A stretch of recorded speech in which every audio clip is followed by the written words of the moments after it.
Saludos, muy buenas noches, sean todos bienvenidos y bienvenidas, como no, un programa más de los profesionales de Canal 4 TV. Acercar a ustedes el mundo profesional es nuestro objetivo. Hoy vamos a hablar de energía eólica y vamos a hablar también, por supuesto, de energía limpia. Y para ello tenemos con nosotros, acompañándolo en los platós de Canal 4 TV, lo cual agradecemos su presencia a don Rafael Martés, presidente de la Asociación Eólica de Canarias. Muy buenas noches. Buenas noches, Paco, muchísimas gracias por invitarme.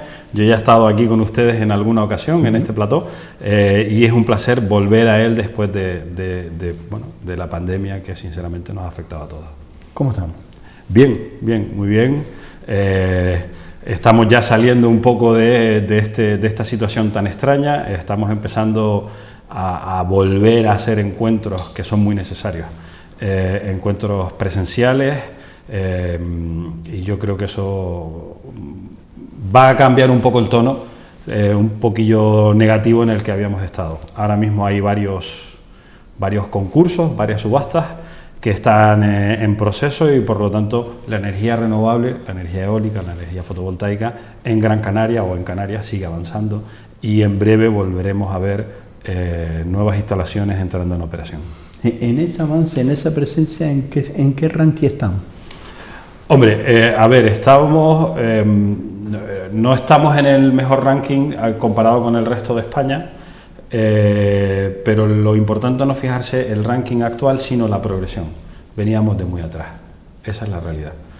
Aquí en Canarias, hasta el año 2018, apenas teníamos un 9% de energía renovable, que es muy por debajo de lo que sucedía en Península, donde llegaban a integraciones de más del 40%.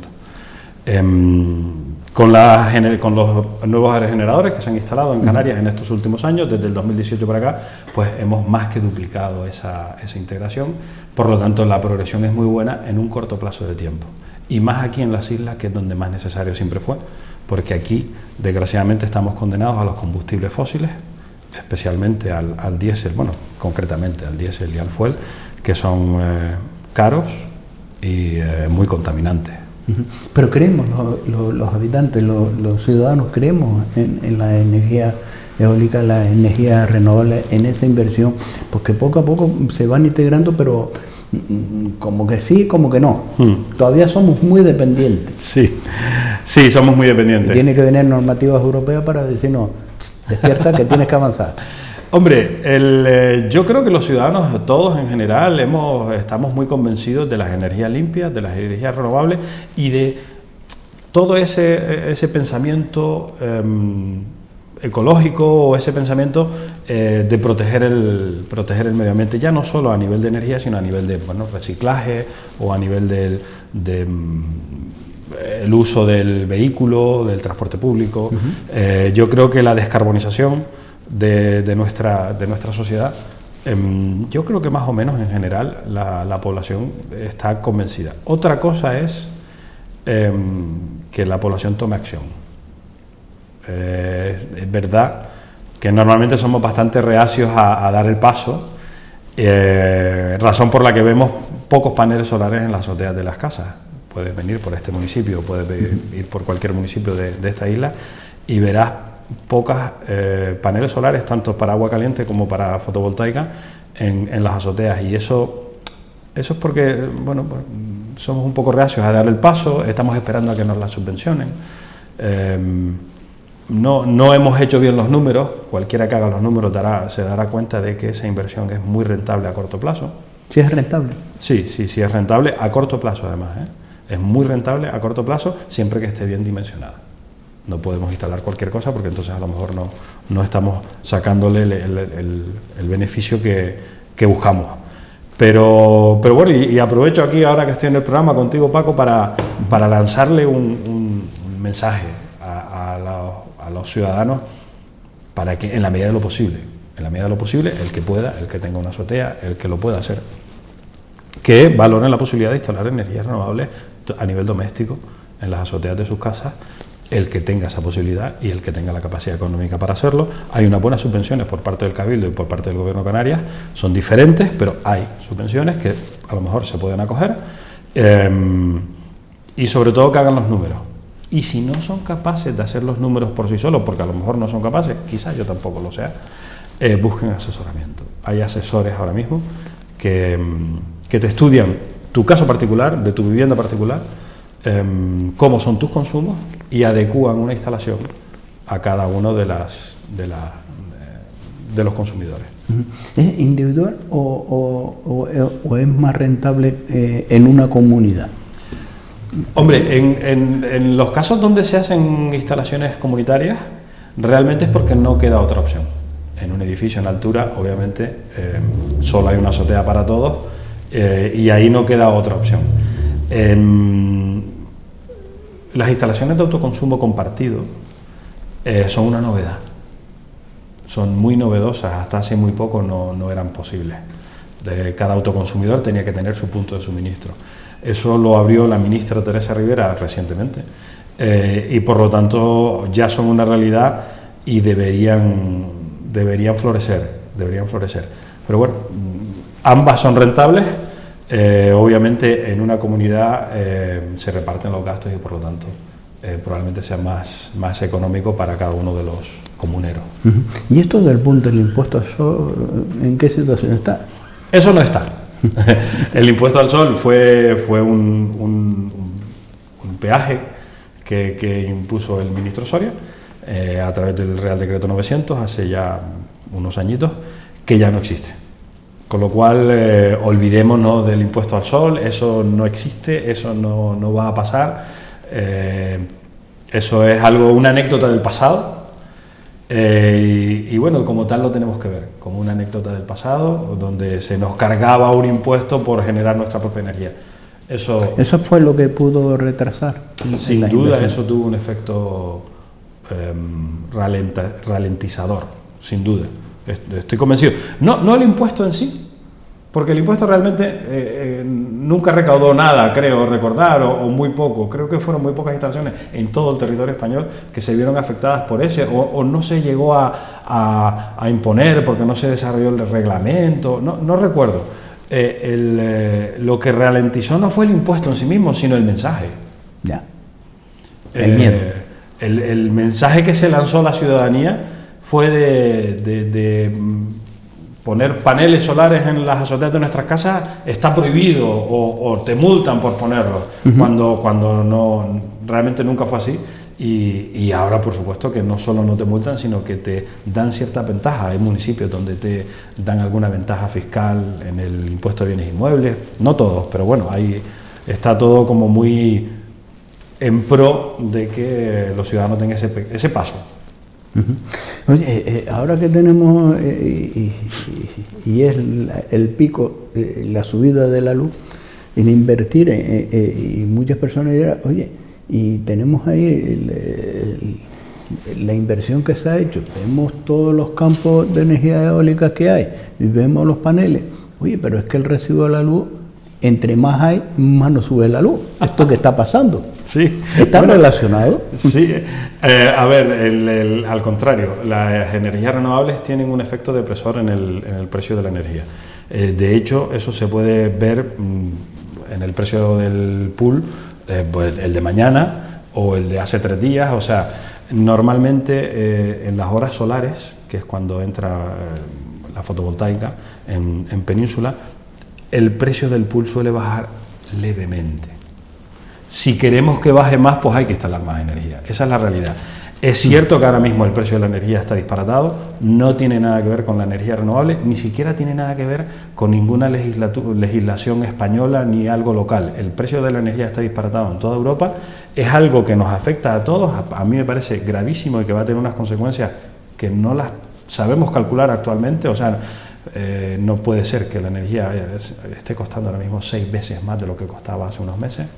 También es cierto que esto va a ser temporal, pero sin duda en Europa están tardando los políticos europeos, y no hablo ni siquiera en España, en Europa, están tardando en tomar medidas. En mi opinión, están tardando en tomar medidas.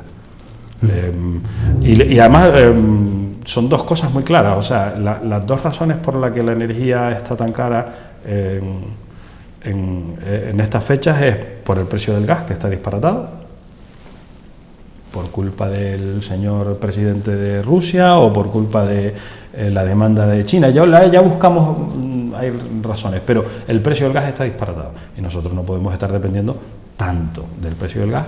Y la otra, nos hemos autoimpuesto en Europa un impuesto del CO2. Y eso es una cosa que nos hemos autoimpuesto los europeos porque hemos querido.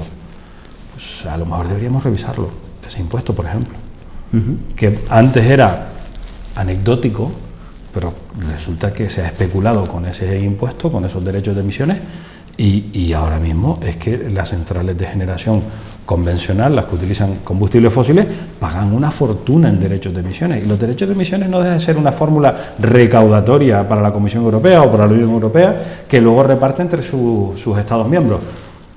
Eso quizás debería revisarse.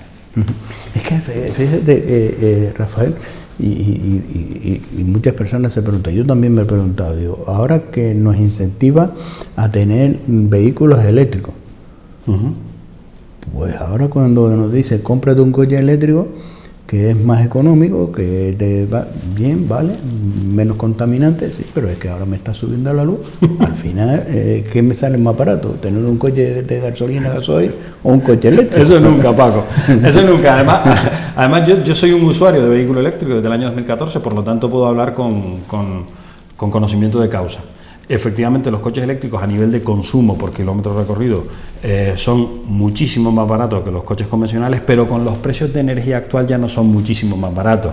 Son un poco más baratos o casi igual, pero no son más caros todavía.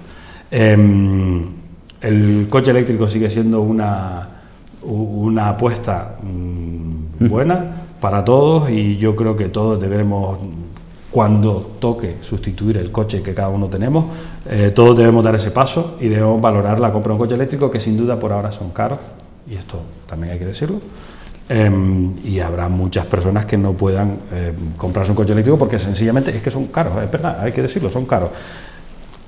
Tendrán que bajar de precio, pues cuando haya más oferta, cuando haya más competencia entre las marcas y cuando haya más volumen. Esto es economía de escala.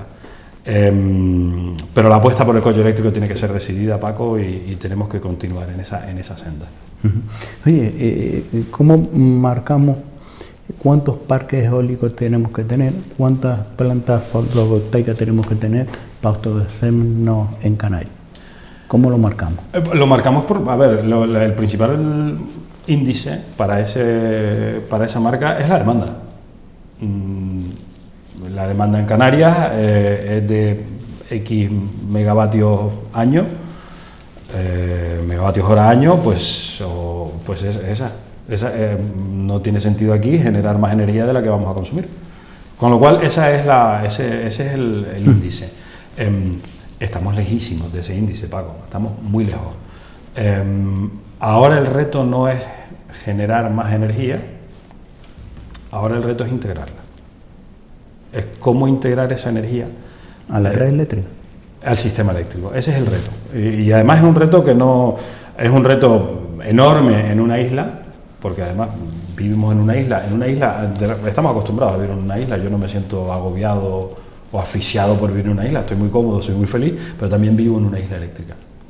Y en esta isla eléctrica el sistema tiene sus dificultades, y la integración de energía renovable en un sistema pequeño y aislado como es la isla de Gran Canaria, por poner el ejemplo, es complicada. Entonces, el reto ahora es la integración de energía renovable. Mira, voy a darte un dato. Por la noche, que es cuando suceden las limitaciones, las noches de viento, para la energía eólica, para los parques eólicos, la demanda actualmente ronda unos 300 megavatios, 300 unidades de energía. La máxima potencia que todos los parques eólicos de la isla juntos a la vez al máximo pueden producir ronda los 180. Es decir, estamos lejos de llegar a los 300. En Canarias no sobra energía. Lo que tenemos es dificultades para integrarla, pero no sobra energía, no nos sobra energía. No nos pasa como pasa en el Hierro. En el Hierro tienen un parque eólico que es capaz de producir casi el doble de lo que la isla consume. Coño, pues ahí sí que sobra energía, y tienen que tener algún sistema para intentar almacenar esa energía. Aquí no necesitamos almacenar energía porque no nos sobra. Aquí lo necesitamos es fórmulas para integrar esa energía, hombre, y obviamente una de ellas es almacenarla, pero fórmulas para integrar esa energía en el sistema. Fíjate por dónde, ¿eh? ¿Va a ser complejo? Sí, sin duda es complejo. No hay una solución mágica. ¿No? No hay una solución. ¿Pero hay entendimiento? Es complejo, es complicado. A ver, no hay ninguna solución mágica, no hay soluciones únicas. Los sistemas eléctricos, para añadir al sistema, añadirle flexibilidad y capacidad para integración de esa energía, necesitan de herramientas. Y no hay ninguna herramienta que sea absoluta y eficaz. Aquí tendremos que hacer, en un sistema como Gran Canaria, tendremos que hacer de todo. Tendremos que hacer almacenamientos con bombeos, tendremos que hacer baterías, tendremos que hacer integración de grupos térmicos con rampas más flexibles o rampas más rápidas. Tenemos que valorar la integración de hidrógeno, que ahora mismo es algo que la Unión Europea está apoyando fuertemente. Tendremos que intentar electrificar todo lo posible, aquí el vehículo eléctrico, nuestro transporte. La electrificación del transporte también es una pieza básica dentro de eso. Y no hay ninguna de estas acciones que por sí sola vaya a cambiar el panorama por completo. Mejoran, pero ninguna lo cambia por completo. Entonces, realmente aquí de lo que estamos hablando es, vamos a tener que hacer todo esto, cuándo y cómo y en qué medida vamos mezclando cada una de estas acciones que tendremos que hacer sin duda en los próximos años. A la hora de instalar un aerogenerador, ¿eso condiciona el crecimiento urbanístico, que es otro de los handicaps que tenemos en Canarias? A ver, el territorio es limitado. El territorio es limitado y los crecimientos urbanísticos, obviamente, son también limitados. ¿Qué interponemos? ¿Crecimiento urbanístico? ¿Crecimiento de campos eólicos? A ver, lo primero, lo que yo pondría por delante es, yo pondría primero los territorios protegidos. O sea, en Canarias tenemos un 80% del territorio protegido, porque son parques naturales, porque son parques nacionales, por lo que sea, eso vaya por delante. Ahí no se toca. Eso para empezar. Lo que no es territorio protegido, pues tendremos que hacer una buena combinación, ¿vale? No tiene sentido que los parques eólicos estén cerca de la población, eso no tiene ningún sentido. De hecho, el propio decreto de Canarias obliga a una distancia, yo creo que más que razonable, entre los parques eólicos y la población. Esa distancia no se requiere esa necesidad en esa distancia para parques fotovoltaicos, pero bueno, habrá que hacer una buena combinación. Y te pongo una variable más, habrá que hacer una buena combinación entre las personas, entre la agricultura y la ganadería, que siguen siendo necesarias en las islas, y el aprovechamiento de las fuentes de energía renovable. Ese mix sí, es totalmente necesario. No podemos apostar solo por uno. Y ahí yo, en este caso, creo que soy un defensor del territorio y, por supuesto, en zonas protegidas o cercanos a población no debemos instalar aerogeneradores. Los aerogeneradores deben estar alejados de la población y en zonas que no estén protegidas. ¿Y siempre jugamos con el factor viento? Obviamente, desgraciadamente el viento, así como el sol está por toda la isla, el viento está concentrado en zonas eólicas. Aquí casualmente, bueno, da la circunstancia que en Gran Canaria el viento está principalmente en el sureste, algo por el norte, pero está principalmente en el sureste, y en el sureste es una de las zonas más pobladas de la isla, donde además está el eje principal de transporte, que es la Gran Canaria 1, el futuro tren, etcétera, y encima tenemos el aeropuerto. Lo tenemos todo. Por lo tanto, bueno, las limitaciones son mayúsculas, sin duda. Y luego está el mar, claro, pero bueno, eso ya es más a futuro. Pero las limitaciones son importantes, Pablo. ¿Por qué más a futuro? En el mar, a ver, en los aerogeneradores marinos Los aerogeneradores marinos, cuando los vemos en los mares del norte, esas imágenes que vemos de aerogeneradores marinos, no son flotantes, son aerogeneradores que están instalados en una zona donde el mar tiene poca profundidad y están anclados al suelo, exactamente igual que el de Ginamar. Entonces, aprovechan las zonas de poca profundidad para instalar aerogeneradores. Eso tiene ventajas en zonas donde hay poca profundidad, como es en Holanda, en el Mar del Norte, en Escocia. Eso da mucha ventaja porque el viento en el mar es más lineal, porque en teoría, las afecciones medioambientales, en teoría, son menores, en teoría, no afectan, iba a decir no afectan al paisaje, bueno, al paisaje lo afectan, pero no afectan a cómo el humano lo ve, porque no lo ve porque está lejos, ¿no? Pero bueno, no afectan tanto a la visión y por supuesto no están cerca de la población. Por lo tanto, tiene mucha ventaja. La dificultad aquí es que aquí el mar es muy profundo. Entonces, todos los generadores que se instalen en Canarias van a tener que ser flotantes. Y eso es una tecnología incipiente. ¿Existen aerogeneradores flotantes en el mundo? Sí, ya se han inventado, ya se han probado. Son tecnologías posibles. No son fáciles, no son baratas, pero son tecnologías posibles. En cualquier caso, antes de irnos al mar, tendremos que solucionar los problemas que tenemos en la tierra. Y menciono dos. Uno, tenemos un parque eólico instalado en tierra más o menos anticuado, con 20 o más años de antigüedad. ¿Ya lo tenemos tan antiguado? Sí. Hay parques eólicos en la zona del polígono de Arinaga, un poco hacia abajo, Pozo Izquierdo, hay parques eólicos que tienen más de 20 años. Esos parques eólicos, además, están instalados en la mejor zona, donde está el mejor viento. Bueno, deberíamos legislar para que esos parques eólicos sean sustituidos por parques eólicos modernos. Nosotros lo llamamos repotenciar, pero básicamente es quitar 10 aerogeneradores pequeños e instalar 3 más grandes en el mismo sitio, donde ya ha habido generadores en el pasado, por lo tanto la afección ya es conocida, ¿vale? Tendremos menos aerogeneradores y produciremos más potencia y de más calidad. Eso lo deberíamos hacer ya, eso lo deberíamos afrontar. Y deberíamos hacerlo ya. Hay muchos aerogeneradores, parques eólicos que están anticuados. Eso es lo primero que deberíamos hacer. Y lo segundo que deberíamos hacer antes de irnos al mar es ser capaces de integrar la energía que producimos en tierra. Obviamente, instalar aerogeneradores en tierra es más barato, porque no tienes que estar haciendo mantenimiento con una barcaza, la grúa que los instala, que los mantiene, pues obviamente es más barato. Entonces, maximicemos la eólica barata para antes de irnos a la cara. Ahora mismo los parques eólicos de la isla de Gran Canaria, las noches de mucho viento están siendo limitados. Cuando hablo de están siendo limitados es que se les manda una consigna para que paren, porque el sistema no es capaz de integrar esa energía. Bueno, pues si eso ya está sucediendo con parques eólicos de 20 años anticuados, que todavía no han sido repotenciados y sin haber instalado ningún aerogenerador en el mar, primero solucionemos ese problema. Primero hay que solucionar ese problema.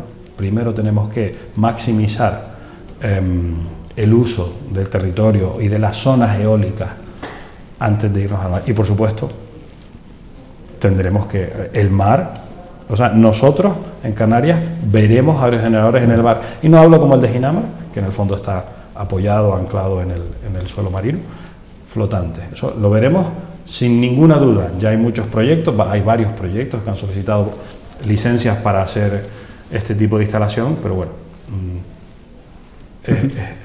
es a largo plazo, Paco, no va a ser en breve, no lo veremos mañana. Rafael, vamos a retomar esto, pues es interesante lo del tema de las limitaciones de los aerogeneradores y me gustaría que me lo aclararas un poco más, pero va a ser después de la publicidad. Nos vamos a ir a unos minutos de publicidad. La verdad es que me quedo con esa duda, ¿por qué se tiene que pagar de noche? Si a lo mejor de noche es cuando más tranquilo estamos, ¿no? Y más se genera a lo mejor más viento, no lo sé. Para ellos tenemos con nosotros a Rafael, que espero que me lo despeje. Nos vamos a publicidad y a la vuelta volvemos nuevamente con todos ustedes.